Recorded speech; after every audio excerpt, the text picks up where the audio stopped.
seeing my pictures once again. Oh man, it's so fucking windy. I hate the wind, bro. But there's one thing in this world I hate, is the fucking wind. Can I record in front of this place so they get mad at me if I do? I'm not sure. Whatever. I'm gonna make this quick because one, I'm cold, and two, I don't like making super long videos off the cuff because I'm not good at it yet. Right, so Reverend James Polite Avenue, what the fuck? Whatever. Anyway, today's topic is liberation from fear. You know, Epicurus said the goal of philosophy was to liberate men from fear. And to do that, you need to liberate them from superstition. If you want a more in-depth explanation, watch the video on Epicurus on the channel. Basically, what that comes down to is that you have to free oneself from myth in order so that they can think rationally. And if you can think rationally and prudently, then you can live a fulfilling, happy life.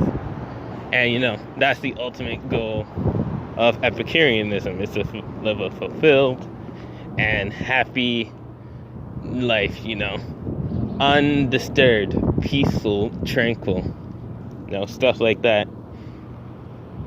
And now, what's interesting to me is like what that means in the modern day, because I've often talked about how, among my friends especially, but I think I mentioned it in a few posts here and there, I often talked about how in the past this was as simple as, you know, city-states, fuck them, governments, fuck them. You just go out in your little place with a garden with a few friends and you can chill.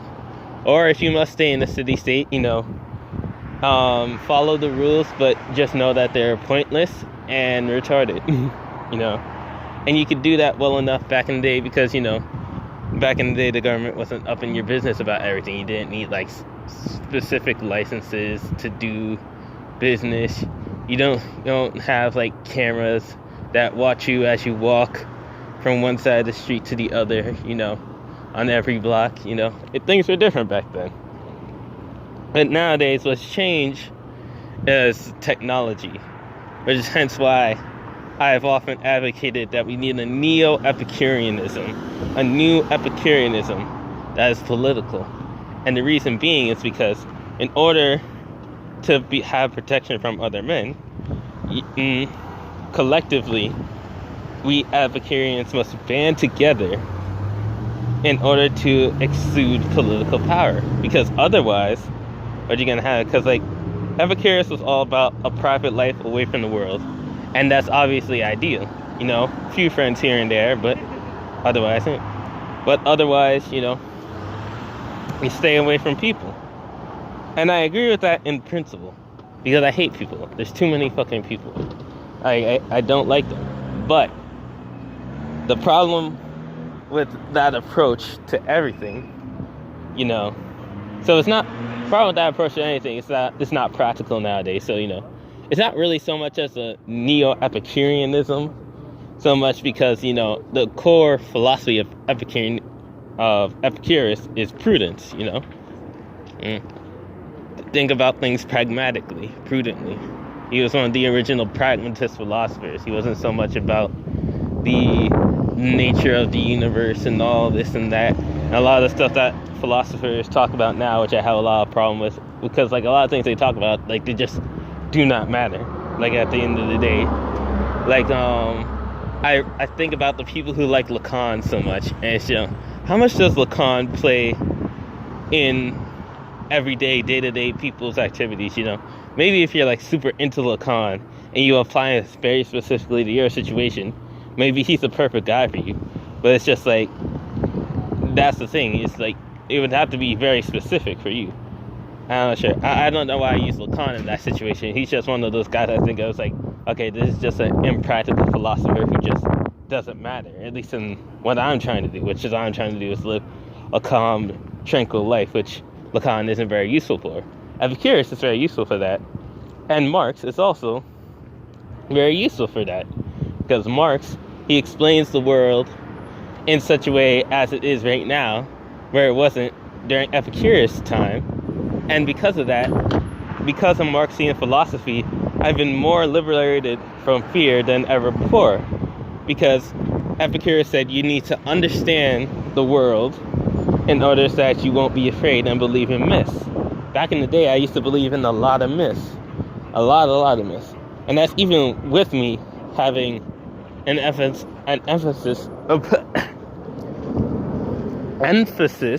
there we go, on science. It's like I've always loved science. Ever since I was a little boy, I was like, oh, I want to join NASA. And little did I know, NASA is basically part of the U.S. military. So that dream died pretty quickly, sad to say. Never told my mom that, but why I stopped wanting to be a NASA officer. It was also because, like, I'm terrible at math, but, you know, that could have been overcome. But it's like I wasn't about to basically join the U.S. military, help them bomb other countries.